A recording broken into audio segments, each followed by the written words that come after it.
আসসালামু আলাইকুম। এখানে একজন বোন জানতে চাচ্ছেন পুরুষ আর মহিলাদের জন্য নামাজ পড়ার নিয়মটা কি এক, আর হানাফি এবং শাফিদের নামাজের নিয়মে কি পার্থক্য? বোন, আপনি প্রশ্ন করলেন যে নামাজ পড়ার নিয়মটা পুরুষ আর মহিলাদের ক্ষেত্রে এক কিনা, শাফি আর হানাফির ক্ষেত্রে এক কিনা। আমাদের নবীজি মুহাম্মদ সাল্লাল্লাহু আলাইহি ওয়াসাল্লাম বলেছেন, এটা আছে সহিহ বুখারীতে খণ্ড নম্বর 1। নবীজি বলেছেন, নামাজ পড়ো যেভাবে আমাকে পড়তে দেখেছো। নবীজি এটা বলেননি যে মহিলারা একভাবে নামাজ পড়বে, পুরুষরা আরেকভাবে নামাজ পড়বে। আরেকটা হাদিস, এটা হচ্ছে সহিহ বুখারী খণ্ড 1 বুক অফ সালাহ, যে সাহাবিয়াগণও পুরুষদের মতো করে নামাজ পড়তেন। পুরুষ আর মহিলাদের নামাজ পড়ার জন্য আলাদা কোনো নিয়ম নেই। নামাজ পড়বেন সেভাবে যেভাবে নবীজি পড়তেন, সে আপনি পুরুষ হন বা মহিলা হন। আমি জানি বাজারে এরকম কিছু বই পাওয়া যায়, ইন্ডিয়া সহ সারা পৃথিবীতেই বিভিন্ন মতবাদের লোকজন বলে মহিলাদের জন্য নামাজ পড়ার নিয়মটা আলাদা আর পুরুষদের নামাজ পড়ার নিয়ম আলাদা। এরকম কোনো হাদিস নেই। ইসলাম সম্পর্কে যদি কিছু বলেন, সেখানে কোরআন বা সহিহ হাদিসের রেফারেন্স থাকতে হবে। সব সময় কোরআন এবং সহিহ হাদিস। তাহলে যখন রেফারেন্স দেবেন যে কোনো বিশেষজ্ঞ হোক, পৃথিবীর সবচেয়ে বড় বিশেষজ্ঞ, যদি তিনি কিছু বলেন প্রমাণ থাকতে হবে, কোরআন এবং সহিহ হাদিস প্রমাণ দেখাতে হবে। প্রমাণ পেশ করো ইন কুনতুম সাদিকিন। এমন কোনো হাদিস নেই বা কোরআনের আয়াত নেই যেটা বলছে যে নামাজ পড়ার নিয়মটা পুরুষ এবং মহিলাদের আলাদা। আমি জানি অনেক বিশেষজ্ঞ নিজস্ব দৃষ্টিভঙ্গি থেকে বলে থাকেন যেহেতু মহিলাদের নিরাপত্তা দরকার, তারা আলাদাভাবে নামাজ পড়বে। এটা হচ্ছে তাদের দৃষ্টিভঙ্গি, কিন্তু নবীজি কখনো বলেননি নামাজ পড়বো যেভাবে নবীজি পড়তেন। এবারে হানাফি এবং শাফি মাযহাবে নামাজের নিয়ম সম্পর্কে বলি। আমি জানি এদের মধ্যে কিছু পার্থক্য আছে। হানাফিরা নামাজের সময় হাত বাঁধে নাভির নিচে, শাফিরা হাত বাঁধে বুকের উপরে, তারা তাকবীর দেয়, আমিন শব্দটা জোরে বলে। এখানেও আগের উত্তরটাই। সহিহ বুখারী, নবীজি বলেছেন খণ্ড নম্বর 1 বুক অফ সালাহ, নামাজ পড়ো যেভাবে আমাকে পড়তে দেখেছো। আর এই চারজন ইমাম, ইমাম শাফি, ইমাম আহমেদ ইবনে হাম্বল, ইমাম আবু হানিফা, ইমাম মালিক, এই চারজন বিখ্যাত ইমামই বলেছেন যদি দেখো আমার কোনো ফতোয়া আল্লাহ এবং রাসূলের বিরুদ্ধে যাচ্ছে, ফতোয়া দেওয়ালে ছুঁড়ে মারো। আমি জানি আবু হানিফা রাদিয়াল্লাহু আনহু বিখ্যাত বিশেষজ্ঞ, তাকে শ্রদ্ধা করি, ভালোবাসি। মানুষে বলে যে তিনি বলেছেন যখন তোমরা নামাজ পড়বে নাভির নিচে হাত বাঁধবে। আবু দাউদে একটা হাদিস আছে, আবু দাউদ খণ্ড নম্বর 1 বুক অফ সালাহ, বলা হয়েছে নবীজি নামাজের সময় নাভির নিচে হাত বাঁধতেন। তবে এটা জয়ীফ হাদিস।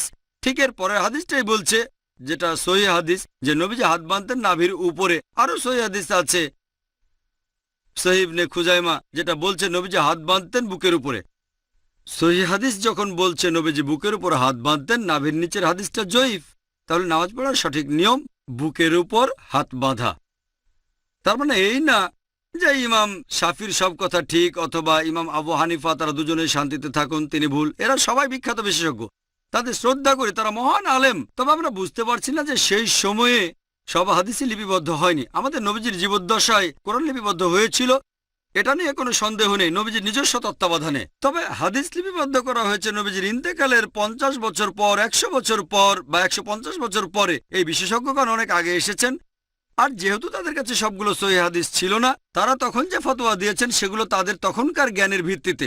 আমি বলবো না ইমাম আবু হানিফা রাদিয়াল্লাহু আনহু ভুল করেছেন, আমি বলবো এই সহিহ হাদিসটা ওনার কাছে পৌঁছায়নি। হতে পারে যে জয়ীফ হাদিসটা তার কাছে পৌঁছেছিল আর সেজন্য তিনি বলেছেন হাত বাঁধবে নাভির নিচে। সহিহ হাদিস হয়তো ইমাম শাফির কাছে পৌঁছেছিল, তিনি বললেন হাত বাঁধবে বুকের উপরে। আবারও সহিহ বুখারী বলছে খণ্ড নম্বর 1 বুক অফ সালাহ যে তাকবীর দিতে হবে। তাকবীর নবীজি বলেছেন, এমন না যে ইমাম শাফি বলেছেন তাই আমি এটা মেনে চলছি, কারণ আমার নবীজি বলেছেন। তারপর অজুর বেলায় কোরআনের একটা আয়াত আছে সূরা মাইদা অধ্যায় নম্বর 5, বলা হয়েছে কোনো মহিলাকে স্পর্শ করলে অজু ভেঙে যায়। আরবি শব্দটা মাসা, মূল শব্দ লামাসা, মানে স্পর্শ করা। ইমাম শাফি রাদিয়াল্লাহু আনহুর মতে তিনি বলেছেন কোনো মহিলাকে স্পর্শ করলে অজু ভেঙে যায়। ইমাম আবু হানিফা বলেছেন যদি কোনো মহিলাকে স্পর্শ করে কোনো পুরুষ অজু অবস্থায় তাহলে অজু ভাঙে না। এখন কোরআনের আরবি শব্দটা হচ্ছে লামাসা, মহিলাকে স্পর্শ করলে অজু ভেঙে যায়। তবে মাসা শব্দটার অর্থ দুটো, একটা হচ্ছে সহবাস করা, আরেকটা হচ্ছে স্পর্শ করা।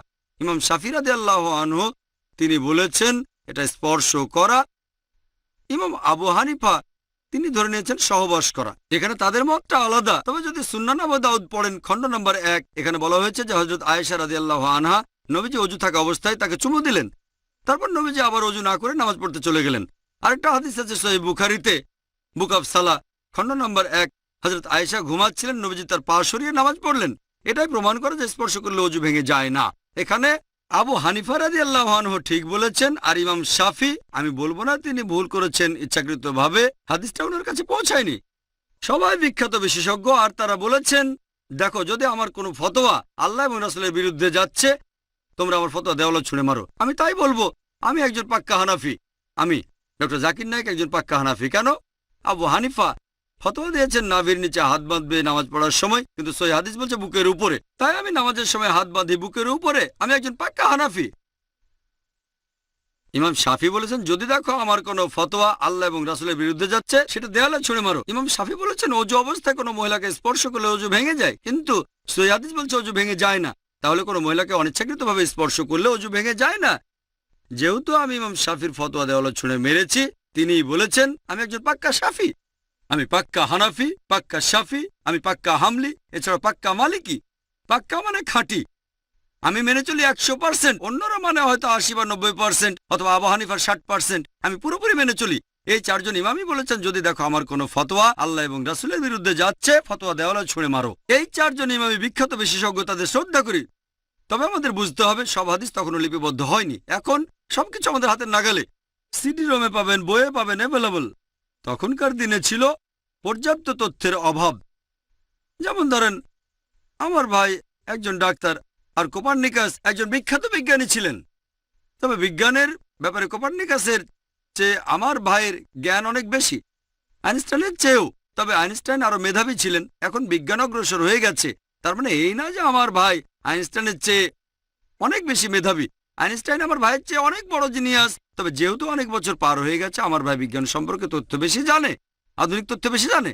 তবে বেশি মেধাবী আইনস্টাইন, আইজাক নিউটন বা কোপার্নিকাস। যেহেতু বিজ্ঞান অগ্রসর হয়েছে, তাই আমরা একটু বেশি তথ্য জানি। এই চারজন ইমামও জিনিয়াস ছিলেন, তাদের ভালোবাসি, শ্রদ্ধা করি। তবে এখন অনেক কিছু লিপিবদ্ধ হয়েছে, আর আমাদের বুঝতে হবে আল্লাহ পবিত্র কোরআনে বলেছেন সূরা আল ইমরান অধ্যায় নম্বর 3 আয়াত 103, ওয়াতাসিমু বিহাবলিল্লাহি জামিআ ওয়া লা তাফাররাকু। তোমরা আল্লাহর রজ্জু শক্ত করে ধরো, পরস্পর বিচ্ছিন্ন হয়েও না। আমরা বিভিন্ন দলে ভাগ হব না। আর নামাজ পড়ার একমাত্র নিয়ম সেটা হানাফি, শাফি বা মালিকিদের নিয়মে না, হবে আমাদের নবীজির নিয়মে। আর ইমাম আবু হানিফা রাদিয়াল্লাহু আনহু, ইমাম শাফি রাদিয়াল্লাহু আনহু বলেছেন তোমরা যদি দেখো আমার কোনো ফতোয়া আল্লাহ এবং রাসূলের বিরুদ্ধে যাচ্ছে, আমার ফতোয়া দেওয়ালে ছুঁড়ে মারো। তাহলে পাক্কা হানাফি হিসেবে সহিহ হাদিসের কথা মেনে চলবেন, পাক্কা শাফি হিসেবেও আপনি সহিহ হাদিসের কথা মেনে চলবেন। তাহলে সত্যিকারের ইসলাম মেনে চলা হবে। আশা করি উত্তরটা পেয়েছেন।